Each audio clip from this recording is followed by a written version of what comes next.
বাংলাদেশের জনগণ এটা চাই, আন্তর্জাতিক মহল এটা চাই। আওয়ামী লীগ নির্বাচন করবে, জাতীয় পার্টি করবে, 14 দল করবে, বামপন্থী করবে, ডানপন্থী করবে, সব দল নির্বাচন করবে। তাদের নিষিদ্ধ করে দিয়ে তাদের ভোটগুলো আপনাদের বাক্সে নেবেন, সেই আশা হবে না, সেই গ্রুপ পানি। অ্যাটর্নি জেনারেল যেটি বলেছেন যে আওয়ামী লীগ দল হিসেবে যেটি করেছে বা আওয়ামী লীগের দলে থেকে যারা এই দুষ্কৃতিকারী, যারা এই অন্যায়গুলো করেছে, অপরাধগুলো করেছে, তাদের বিচার করা হবে, কিন্তু আওয়ামী লীগকে দল হিসেবে নিষিদ্ধ বা নিবন্ধন বাতিলের পক্ষে তারা নন। আওয়ামী লীগকে নিষিদ্ধ এবং নিবন্ধন বাতিল চেয়ে দায়ের করা রিট সরাসরি খারিজ করে দিয়েছে হাইকোর্ট। সিঙ্গাপুরের বিখ্যাত সংবাদ মাধ্যম দ্য সিঙ্গাপুর পোস্ট এক বড় সড়ো প্রবন্ধ লিখেছে, শেখ হাসিনার নেতৃত্বে আওয়ামী লীগের প্রত্যাবর্তন এখন কেবলমাত্র সময়ের অপেক্ষা। আওয়ামী লীগের ওপর থেকে নিষেধাজ্ঞা তুলে নিতে হবেই সরকারকে, আর সেনাবাহিনী নিশ্চিত করবে ফ্রি অ্যান্ড ফেয়ার ইলেকশন। এছাড়া পথ নেই সেনাপ্রধান ওয়াকারুজ্জামানের সামনেও। পিনাকি ভট্টাচার্য, তোর যদি হ্যাডম থাকে, তোর যদি সাহস থাকে, তাহলে আমি প্যারিসে এসেছি, তুই এসে আমাকে বোঝা। শত শত মানুষের সামনে ডিবেট হবে, তারা তোকে ঘিরে দেখবে, তোকে আবার চ্যালেঞ্জ দিলাম, চলে আয়। কে মাহফুজকে সরাই দিচ্ছে? যে কোনো সময় উপদেষ্টা মাহফুজ বরখাস্ত হতে পারে, এমনকি নিজেই পদত্যাগ করতে পারে, পর্দার পেছনে হয়তো অনেক কিছু ঘটতে পারে। মাহফুজ আলম সেই বক্তব্যে সুস্পষ্টভাবে উল্লেখ করছেন মন্ত্রিসভার ভেতরে একটা ছায়া কমিটি গড়ে উঠেছে, যেই ছায়া কমিটির অনুমোদন ছাড়া মাহফুজ আলম কোনো কাজ করতে পারছেন না। বলা যায় ভারতের ইন্ধনে বা ফ্যাসিস্টদের ইন্ধনে এই ঘটনাটা ঘটাচ্ছে। দর্শক, নতুন একটা নিউজে আপনাকে স্বাগতম। প্রিয় দর্শক, বাংলাদেশের যে বর্তমান রাজনৈতিক প্রেক্ষাপট এবং যে পরিস্থিতির সৃষ্টি হয়েছে তারই আলোকে আপনাদের সামনে বেশ কয়েকটা গুরুত্বপূর্ণ ভিডিও নিয়ে হাজির হয়েছি, যার কিছুটা অংশ বিশেষ ইতিমধ্যেই ভিডিওর শুরুতেই দেখেছেন। তাই বলবো, যারা ভিডিওটি অন করেছেন না টেনে সম্পূর্ণ নিউজটি মনোযোগ সহকারে দেখতে থাকুন। দর্শক, আমি আর বেশি কথা বলবো না, চলুন দেখে আসবো আজকে সেই কাঙ্ক্ষিত ভিডিওগুলো। তবে তার আগে বলবো, যারা প্রতিনিয়ত আপডেট খবর দেখতে চান তাহলে অবশ্যই আমাদের চ্যানেলটি সাবস্ক্রাইব করে পাশে থাকা বেল আইকনটি ক্লিক করে দিন। আর যারা ইতিমধ্যেই চ্যানেলটি সাবস্ক্রাইব করে রেখেছেন তাদেরকে অসংখ্য ধন্যবাদ। তো চলুন দর্শক, ভিডিওটিতে একটি লাইক দিয়ে আমরা ধারাবাহিকভাবে সবগুলো ভিডিওর আলোচনা দেখে আসি। আওয়ামী লীগের বিপুলভাবে উঠে আসা নিয়ে কারো ক্ষমতা নেই এই উঠে আসাকে আটকে দেয়ার। আন্তর্জাতিক সংবাদ মাধ্যম ঠিক খুঁজে বের করছে সব ঠিক নেই। তারা ঠিক দেখছে আওয়ামী লীগ জেগে উঠেছে, বন্যার জলের মতো ভাসিয়ে দিচ্ছে দেশের মানুষকে।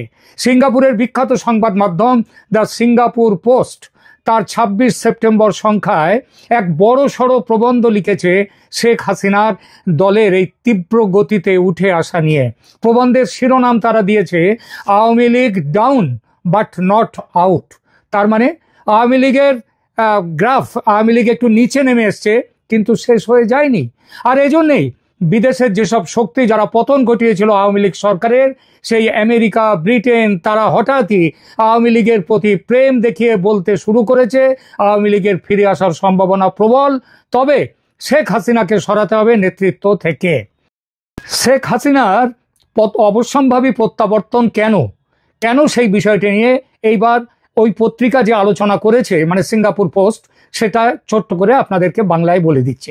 সেখানে বলা হয়েছে শেখ হাসিনার অবশ্যম্ভাবী প্রত্যাবর্তন, ইউনূস সরকারের অপশাসনের বিরুদ্ধে জনমত।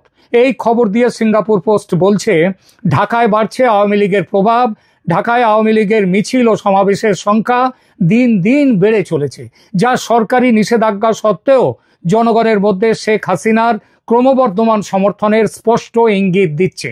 একই কথা বলছে ভারতের সরকারি সংবাদ মাধ্যম অল ইন্ডিয়া রেডিও।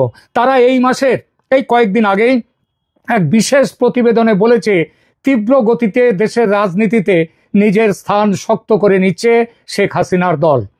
আর সবচেয়ে বড় কথা হলো যে দমন পীড়নের ভয়ে মানুষ চুপ করেছিল কয়েকটা মাস, সেই ভয় কিন্তু কেটে গেছে অনেকটাই মানুষের। 2025 সালের সেপ্টেম্বরে পুলিশ একদিনেই 244 জন আওয়ামী লীগ কর্মীকে গ্রেপ্তার করেছিল, যা এ পর্যন্ত দৈনিক হিসাবে সর্বোচ্চ সংখ্যা।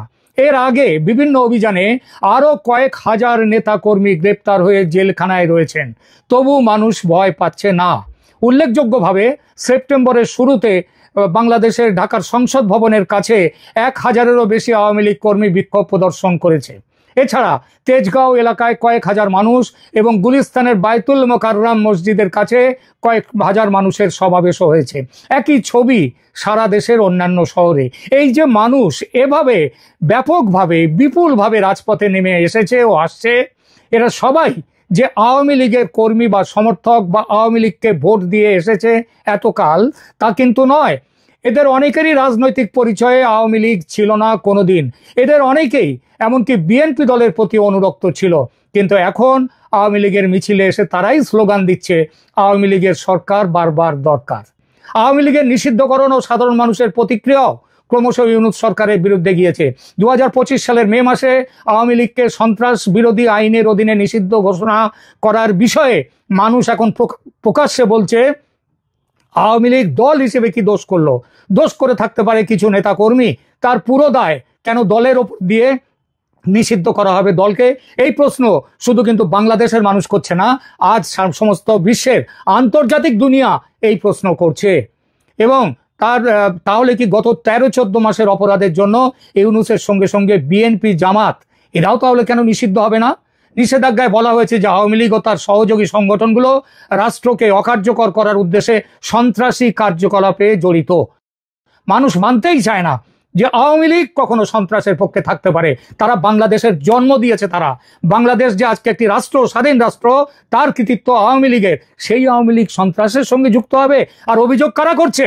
এই জামাত, বিএনপি, এরা যে সরকার তৈরি করেছে সেই সরকার। বরং এর উল্টোটাই সত্যি। 2004 সালের গ্রেনেড হামলায় বিএনপির তারেক রহমানের ভূমিকা কেউ ভোলেনি, তা সে যতই তারেককে মামলা থেকে খালাস দেয়া হোক না কেন। আর জামায়াতের ভূমিকা, তার প্রমাণ তো ভুরি ভুরি। আসলে এই নিষেধাজ্ঞা সত্ত্বেও সাধারণ মানুষ সহমর্মী ও সহযোদ্ধা হয়ে উঠছে আওয়ামী লীগের। আওয়ামী লীগের কর্মীদের পাশে এতকাল আওয়ামী লীগের সঙ্গে জড়িত ছিলেন না যারা, তারাও নিয়মিত আকস্মিক মিছিল ও সমাবেশ করে চলেছে, যা প্রমাণ করে যে জনগণের মধ্যে দলটির ক্রমবর্ধমান প্রভাব। বাংলাদেশের মেইন স্ট্রিম সংবাদ মাধ্যম পর্যন্ত লিখতে বাধ্য হচ্ছে যে আওয়ামী লীগের মিছিল থেকে গ্রেপ্তার হওয়া ব্যক্তিদের 80% সঙ্গে আওয়ামী লীগের কোনো দিন যোগ ছিল না। আর তার সিংহাসন যে ভীষণ রকম নড়বড়ে হয়ে গেছে, এটা বুঝে মোহাম্মদ ইউনূস পদত্যাগের নাটক শুরু করেছেন। জনমতের পরিবর্তনের বিভিন্ন ইঙ্গিত থেকে বোঝা যাচ্ছে যে শেখ হাসিনার প্রতি জনমত খুব দ্রুত ইতিবাচক হয়ে উঠেছে। যে গণ অভ্যুত্থান তাকে ক্ষমতাচ্যুত করেছিল, এখন সেই জনগণই তার অনুপস্থিতিতে দেশের অবস্থার অবনতি দেখে হতাশ। তারা বলছে শেখ হাসিনা ছাড়া এই দেশকে বাঁচাতে পারবে না আর কেউ। নিউ ইয়র্কে জাতিসংঘের সাধারণ অধিবেশনের সময় ইউনূসের বিরুদ্ধে যে ব্যাপক বিক্ষোভ দেখা গিয়েছে তা কিন্তু এরই প্রমাণ। শেখ হাসিনার নেতৃত্বে আওয়ামী লীগের প্রত্যাবর্তন এখন কেবলমাত্র সময়ের অপেক্ষা। বর্তমান পরিস্থিতি বিশ্লেষণ করলে দেখা যায় যে শেখ হাসিনার রাজনৈতিক প্রত্যাবর্তনের ভিত্তি আগের চেয়েও মজবুত হয়ে উঠেছে এবং ক্রমশই মজবুত হচ্ছে। আগামী বছর ফেব্রুয়ারির ভোটে শেখ হাসিনার দলের পক্ষে সুনামির ইঙ্গিত স্পষ্ট পাওয়া যাচ্ছে। এই ইঙ্গিতের বিরোধিতা কেউ করতে পারবে না। আওয়ামী লীগের ওপর থেকে নিষেধাজ্ঞা তুলে নিতে হবেই সরকারকে, আর সেনাবাহিনী নিশ্চিত করবে ফ্রি অ্যান্ড ফেয়ার ইলেকশন। এছাড়া পথ নেই সেনাপ্রধান ওয়াকারুজ্জামানের সামনেও। আমি এই মুহূর্তে আছি প্যারিসে, ফ্রান্সের রাজধানী। এইখানে এসে আমার যে কুলাঙ্গারের কথা মনে পড়ছে, যেই নষ্ট ভ্রষ্ট যে লোকটির কথা মনে পড়ছে, রাজাকারের প্রধান অ্যাপোলজিস্ট পিনাকি ভট্টাচার্য। দর্শক, আপনারা জানেন যে এই পিনাকি ভট্টাচার্যকে আমি চ্যালেঞ্জ দিয়েছিলাম। সে বলে বেড়াতো নানান ধরনের বড় বড় বাকুম বাকুম করতো, এই হল্লা করতো, এই করব সেই করব। ধরা খেলো একটি তথ্য দিয়ে যে মুক্তিযুদ্ধে নাকি মাত্র 2000 মানুষ শহীদ হয়েছে বাংলাদেশে।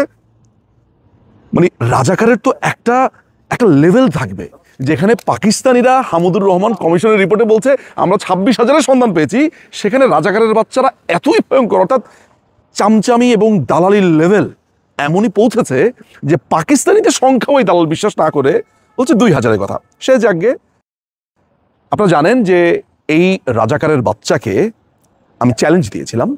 আমি বলেছিলাম যে সে তার যাকে খুশি তাকে সে নিয়ে আসুক, আর আমি একা, আমাকে প্রমাণ করে দিক যুক্তি এবং তর্কে যে মুক্তিযুদ্ধে মাত্র 2000 নিহত হয়েছে। কোথায়কার কোন গার্ডিয়ানের না কার একটা চোথা বের করেছে, সেই চোথা বের করে প্রমাণ করতে চাইছে। এ শুধু লম্বায় বেড়েছে, এর হাড্ডি শুধু বড়ই হয়েছে, গ্রে ম্যাটার যেটা আছে মগজে তার কিছুই তার হয়নি। পিনাকি, তোকে এই প্যারিসে এসে আমি আবার চ্যালেঞ্জ দিয়ে গেলাম, কালকে ইনভ্যালিডে থাকবো, ফ্রেঞ্চ পররাষ্ট্র মন্ত্রণালয়ের সামনে দুপুর 2টোয় চলে আসিস। তোর যে চ্যালেঞ্জ, লম্বা লম্বা কথা, আমাকে তোর বাসাতেই চলে এসেছি, তোর বাসাও আমি জানি, বাট তোর বাসার সামনে যাওয়ার প্রয়োজন বোধ করি না।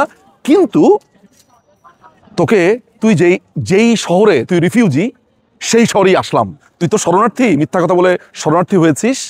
তুই ওই ইনভ্যালিডে আসবি পররাষ্ট্র মন্ত্রণালয়ের সামনে এসে, তোর যদি হ্যাডম থাকে, তোর যদি সাহস থাকে, তাহলে আমি প্যারিসে এসেছি, তুই এসে আমাকে বোঝা। শত শত মানুষের সামনে ডিবেট হবে, তারা তোকে ঘিরে দেখবে, তুইও ডিবেট করবি, আমিও ডিবেট করব, প্রমাণ হয়ে যাবে কে জানে, কে যুক্তি দেয়, কে সত্য কথা বলে। তোকে আবার চ্যালেঞ্জ দিলাম, চলে আয়।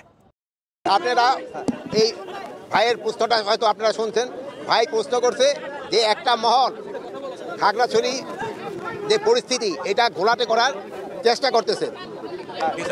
একটা মহল আপনি এই প্রশ্নটা এটা আপনারা দেখবেন আমাদের দেশে কিন্তু একটা এখনই সনাতন ধর্মীদের একটা সবচেয়ে বড় উৎসব কিন্তু চলছে। এই উৎসবটাকে যেন আমরা শান্তিপূর্ণভাবে করার জন্য আমরা সব ধরনের প্রস্তুতি নিচ্ছি। বাট একটা মহল যারা চাচ্ছে যে এই উৎসবটা যেন ভালোভাবে এবং ধর্মীয় উদ্দীপনার সাথে এবং উৎসব মুখরভাবে হতে না পারে, এই জন্য একটা মহল কিন্তু চেষ্টা করতেছে। এই একটা মহলেই কিন্তু এই খাগড়াছড়িতে এই ঘটনাটা ঘটার চেষ্টা করছে। এই পরিকল্পনা আপনার ভাই যে প্রশ্নটা করলেন, ভাই কিন্তু একটা সত্যি প্রশ্ন করছেন। আপনি দাঁড়ায় এই যে প্রশ্নটা করছেন, বলা যায় ভারতের ইন্ধনে বা ফ্যাসিস্টদের ইন্ধনে এই ঘটনাটা ঘটাচ্ছে। তা আমরা এটা যেন ঘটাতে না পারে এই জন্য আমরা আমাদের সর্বাত্মক ব্যবস্থা নিচ্ছি। এবং আমাদের যে উপদেষ্টা মানে প্রদীপ ভাই, আমাদের পার্বত্য চট্টগ্রামের যে উপদেষ্টা, উনি ওই জায়গায় আছেন, উনি এই জিনিসটাও দেখতেছেন। উনি আইন শৃঙ্খলা বাহিনী এবং লোকাল লিডারদের সাথে কথা বলছেন। এখন পরিস্থিতি মোটামুটি সন্তোষজনক অবস্থায় আছে। তা আপনারা জানেন কিছু সন্ত্রাসী পাহাড়ের উপরে থেকে তারা ফায়ার করছে এবং এই হাতিয়ারগুলি অনেক সময় বাইরে থেকে আসছে, যেটা আপনি ভাই বললেন। আমি অবশ্য দেশের নাম বলতে চাই না, আমার সাংবাদিক ভাই দেশের নামটা বলে দিচ্ছে। তা আপনারা এটা যেন প্রতিহত করতে হলে আপনাদের সবাই আমাদের সাহায্য এবং সহযোগিতা দরকার হবে। আপনারা সবাই আপনার সাহায্য সহযোগিতা করবেন। আরেকটা জিনিস হলো, আপনারা সবচেয়ে বলবেন যে গতকাল থেকে কিন্তু আমাদের একটা বড় ধর্মীয় উৎসব শুরু হয়ে গেছে। এই উৎসবের সময় যেন কেউ কোনো ধরনের বিশৃঙ্খলা সৃষ্টি না করে, রাস্তাঘাট যেন বন্ধ না করে এবং এই পূজাটা যেন নির্বিঘ্নভাবে উদযাপন করতে পারে, এই ধরনের সবাইকে আমি বলবো সাহায্য সহযোগিতা করার জন্য। তো দর্শক, দেখলেন আজকের সবগুলো ভিডিও। আর এই ভিডিওগুলো সম্পর্কিত যদি কোনো তথ্য বা মতামত থাকে তাহলে তো অবশ্যই কমেন্ট করে জানিয়ে দিন। এতক্ষণ সাথে থাকার জন্য ধন্যবাদ। নিউজটি শেষ করছি এখানেই, ফিরছে আগামী ভিডিওতে নতুন কোনো টপিক নিয়ে। আল্লাহ হাফেজ।